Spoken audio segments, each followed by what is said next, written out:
ভারতের জাতীয় ফুটবল দলের ক্যাম্পে এবার মোহনবাগানের 3জন খেলোয়াড় যোগদান করলো। তার সঙ্গে 5জন খেলোয়াড়কে ছেড়ে দেওয়া হলো জাতীয় দলের ক্যাম্প থেকে। কোন কোন খেলোয়াড় মোহনবাগানের এই জাতীয় ক্যাম্পে যোগদান করলো আর কাদেরকে ছেড়ে দেওয়া হলো তাদের বিষয়ে বিস্তারিতভাবে আপডেট দেবো আজকের এই ভিডিওতে। তাছাড়া থাকছে আজকে বাংলা ফুটবল দল রাজমাতা জিজাবাই ট্রফিতে ম্যাচ খেলতে নেমেছিল, সেই ম্যাচের আপডেট দেবো আজকের এই ভিডিওতে। তাছাড়া থাকছে 2জন নতুন বিদেশিকে সাইন করানো হয়েছে, তাদেরও আপডেট দেবো আজকের এই ভিডিওতে। সমস্ত খবর এক এক করে বলবো, তার আগে প্রতিদিনের মতো বলবো খেলার আপডেট খবর পাওয়ার জন্য আমাদের চ্যানেলটিকে সাবস্ক্রাইব করতে একদম ভুলো না। তো চলো শুরু করা যাক আজকের প্রথম খবর। আজকের সবার প্রথম শুরু করছি মহিলা ফুটবলের আপডেট নিয়ে। এই মুহূর্তে বাংলার মহিলা ফুটবল দল আজকে রাজমাতা জিজাবাই ট্রফির প্রথম ম্যাচ খেলতে নেমেছিল। এটা ফাইনাল পর্বের ম্যাচ হচ্ছে, আর সেখানে বাংলার মহিলা ফুটবল দল মুখোমুখি হয়েছিল গোয়ার সঙ্গে।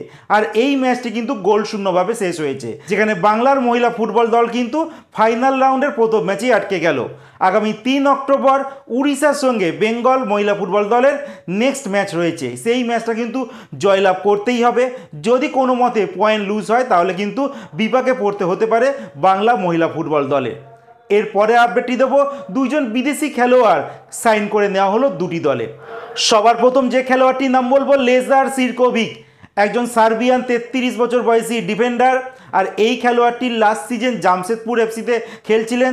তিনি জামশেদপুরের হয়ে এখনও অবধি 21টা ম্যাচ খেলেছেন, একখানা গোলও করেছেন। তার আগে তিনি চেন্নাই এফসিতে খেলতেন, 19টা ম্যাচ খেলেছিলেন, সেখানেও একখানা গোল করেছিলেন। আর এই খেলোয়াড়টির সঙ্গে আরও একটা বছরে কন্ট্রাক্ট এক্সটেন্ড করে নিয়েছে জামশেদপুর এফসি। এরপরে যে খবরটি বলবো, একজন স্প্যানিশ উইঙ্গারকে সাইন করে নিয়েছে গোকুলাম কেরালা এফসি। গোকুলাম কেরালার এই স্প্যানিশ উইঙ্গার হচ্ছে তাদের 4th ফরেনার। এর আগে তারা 3জন বিদেশিকে কিন্তু সাইন করে নিয়েছে। আর এই গোকুলাম কেরালা আই লিগের একটি দল।